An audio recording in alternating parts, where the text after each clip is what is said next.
You are off the clock with Trish and Steve. Hey, Steve Bose. Hello, Trish. How are you? I'm good. How are you?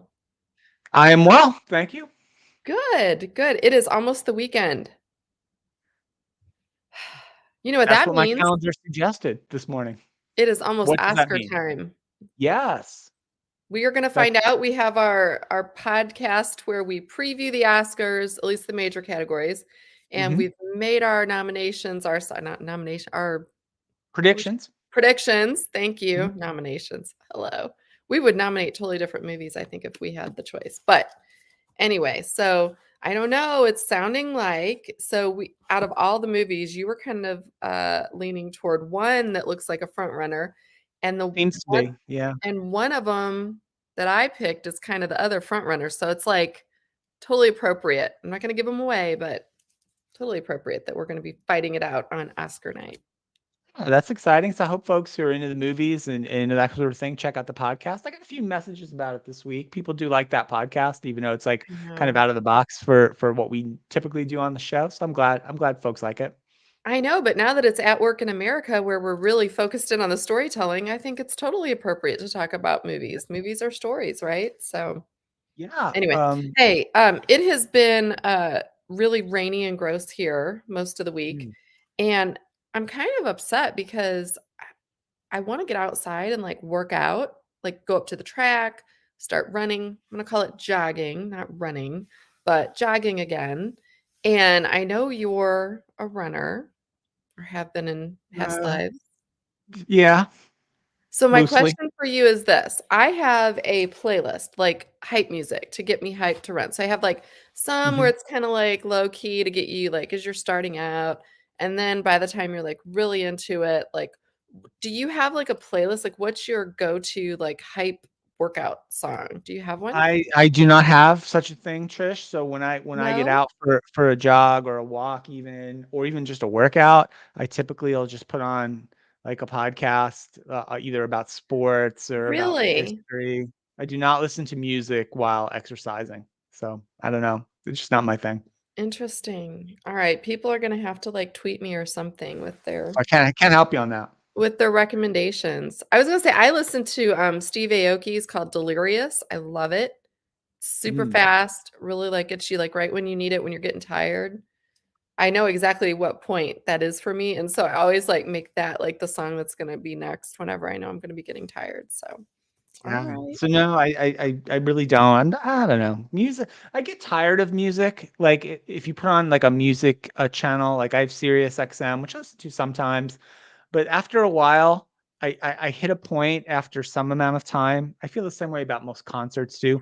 I'm like, another song is coming. Like, are we done with the songs? Like Okay. it just goes on and on and on. I feel like I get bored with the monotony of just song after song after song. So I Yeah, that struggle with makes it at sense. times.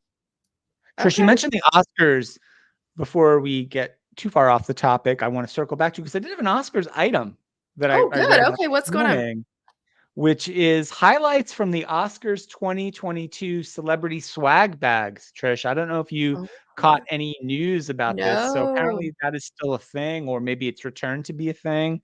Okay. Uh, I just have some highlights of Oh items that are gosh. included in the Oscar swag bag. Apparently, the swag bag is valued at approximately about $100,000 worth of stuff.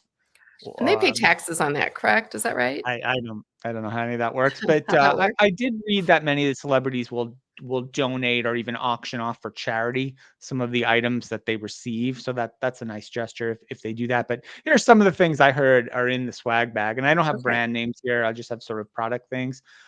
Some anti-aging supplements, which I guess if you're in I need entertainment, those. you might want something like that. Some some cosmetic procedure coupons for things like arm liposuction or liposuction. I don't know how you say that word. Which here's what I'm thinking though. If you were a celebrity Uh-huh. and you decide, hey, I need a little arm liposuction, Mhm. are you walking into the facility where that sort of thing gets provided and breaking out the coupon? I'd feel a little weird about that too. Just, wait, no, I've got a 10% off Yeah, here right? on my tricep fat removal. I also But am thinking, like, if I want arm liposuction, I don't know that I wanna go somewhere that offers a coupon like that, right? Like, do you really you want the don't want to go to discount thing? you don't want It's discount arm liposuction? Okay, that's fair. I I think feel that like makes if sense. I'm gonna go for it, if I'm to that point where that's where I'm spending my money, I feel like I'm okay with it being, like, the best I can afford, right? Yeah. Like, how do Uh, you Good point. I like that. A couple yeah. other things, Trish. Some gold infused extra virgin olive oil. I'm not sure what the Ooh, gold really does to the olive oil, but it's in makes it there. pretty. Yeah. Yeah. Some 3 sessions for something called spiritual connection coaching. I don't know what that is, but apparently you can get some coaching. Steve, I To, feel like you could benefit from I spiritual know. connection I coaching. could benefit from all of these things, quite frankly. Where who do we know? Who do we know that does spiritual connection? And finally, Trish, land in Scotland. Land in Scotland apparently We're is giving away not land really in Scotland, that's not a thing? physically in the bag, but some Oh sort of gosh. deed to some property in Scotland. So there you go. Wow, okay, well, That is the that's some swag bag interesting update for Oscar 2026. swag. Very strange, very strange. Hey, I do want to, I had one work item before I go anyway. I know you might have another thing or two, but I was watching on HLN today. I happened to flip it on, and they were talking about, I want to get this right, a survey done by Quality Logo Products, who I have not heard of Quality Logo Products, but they were doing a survey where it was talking about the top three most annoying remote work habits Okay. and most annoying in-person work habits. Any guesses? You could just guess one. What would be the most annoying remote work habit? Remote work would be like some weirdness going on Zoom calls, probably. I know there's been some pretty high profile incidences of hijinks slash misbehavior on these Zooms over the last couple years. So something Something like like that. that. That'd be Yeah. annoying. I think those are funny, actually. Okay, number 3 was eating on camera. Okay. I don't know. I sort of feel like that's one that you would do in the workplace anyway, right? How many times have I had, like, no food until 2 in the afternoon, and then I'm sitting at my desk and someone bops in to talk to me? I would not be eating on most Zoom type calls. No, I I wouldn't. drinking, having coffee or Coke or something is fine, but I probably would not be like eating a hoagie like while I'm trying to have a work call. I You've don't think I eaten would. on this show before. Yeah, but this doesn't matter. No one's paying attention. So No one's watching. No one's watching us. Number 2 is background noise in video and phone calls. Well, yeah. again, I feel like that would happen in the regular workplace. And number 1, slow response to email and messages. Yeah, How that one does it hits a have little to do home with for me, remote? Trish, because I've had a long history of being a slow responder. That's what I'm saying. My point is, like, I don't think any of those are, like, unique to remote work. But anyway, there are different ones for the in-person. I'll go through them really quickly. Yeah. In Number person's 3, got to be like microwaving fish or something in the talking break too room. loud on the phone. Okay. If you're in a cubicle, I get that, right? Especially, or even if you're in an office and have your door open, maybe talking too loud. Coming into work sick. Oh That's yeah. always been I hope that's over with now after the pandemic, like has kind of raged for a couple of years, that yeah. going to work when you're sick will be hopefully a thing of the past for I most think folks. that's yeah, I think that's got to be lower now. But anyway, the number one most annoying in-person habit, being messy. Hmm. So my question for you is this: do you have a Don't messy look at desk my or a office right clean now. desk? Yeah, are you It's messy or clean? awfully messy. It's terrible. I think Shocking, mine, actually. I would probably, if someone saw it, they would say messy, but I would say it's organized messy, organized chaos. But you know what I've heard too, Steve, is that people who have a messy desk, but know kind of where everything is, it's more of a, you're using more of the creative side of your brain, right? You're not Mm. so structured that you have to keep Yeah, everything I like like that. I OCD like that lined up. excuse. I like that rationalization better than I'm just like a messy person who's disorganized and can't get organized to clean up around here. But No, I think it's a sign of highly I might creative. clean up, or I might do a little cleaning up this weekend though. Probably Are need it. you? Okay. Yeah, Well, what probably else won't is do it. going on? We've got another minute or so Couple left. What's up? real quick things, Trish. It's Friday. I accumulate these notes all week long for this show. Sometimes I don't Okay. use them, but a couple of things. Trish, the Census Bureau released population changes Oh, by county in the United okay. States over the period from July 2020 to July 2021. So you got a lot of kind of pandemic effect going on here. Right. Um, the county that lost the most population by percentage, Trish? You want to take a guess? What county? Cook You might County. know this. No, I think that was fairly high in the list. It was New York County, which is basically Manhattan. Oh, okay. 6.6% of their Moved out. population exited. Yeah, and San Francisco was really high on this, the county that houses San Yeah. Francisco, as well as some other big cities as well. Lots of people left big cities and went to other That was my places during the guess. pandemic.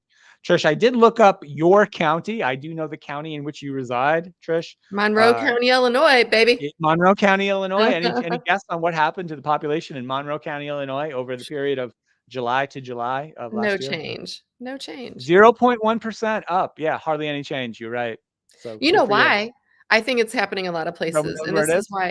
why there are no homes available to move to in my county, especially my Oh. town. So the town's about 10,000, 11,000 people, I think, and really nice. We're a suburb of, St. Louis metropolitan area, and there are legit no homes. I mean, there's a few new construction now in the last 6 months, but other than that, no real homes.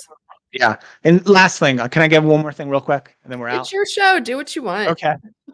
Trish, I want to let the people know, the people behind this list, the 10 most admired HR leaders to watch in 2022, and the folks behind the 10 most innovative business leaders revamping the future, both of these lists. While I'm flattered to be offered the chance to be on each of these lists, I will not be participating or paying $1,000 or $3,500 respectively to participate in said list. So thank you, but no. Oh, so that's different than the DE&I list you made it on this week as well, I right? didn't From have a to pay company for no that one's heard one. of. Yeah, then that was free apparently. You know what? I love lists and I hate lists. I love lists that are helpful, right? It points you to new people to follow. I think that's great. But I do find it interesting. I will just say, I'll leave this very vague. I find it interesting when people are put on lists for something that's not really truly what they do. Mm. You're very smart on DE&I, but I would not qualify you as like the go-to global expert on DE&I as well as a few other people that made lists. So In that's all I'm saying. fairness, I think they had me 8 or 9. It wasn't like they put me number 1. So I'm come just on. saying. I'm just saying. I think they should ask you first, like, is this what you do? This is funny. I won't give the name of my former employer, but I was put on a list not too long ago in the last month or so, and it said I worked somewhere like 4 jobs ago, and I'm like, Mm. I don't even do that anymore. I don't even like. At least if you're going to stick me on a list, please just look at LinkedIn or email me or text me or something. I don't know. Anyway, congratulations, Steve Bose. You are the top dog of everybody's lists. I'm going to make a list and I'm going to put you on top. It's all been worthwhile. All right. Hey, listen, everyone. Thanks for listening and watching with us as always. We hope you have a fantastic weekend. Definitely DM me or tweet me your favorite workout hype songs. Building my new playlist for spring. I really want to know what's going on with everyone and their music. So Steve was no help at all with his podcast suggestions. So anyway, see you back here on Monday. Bye.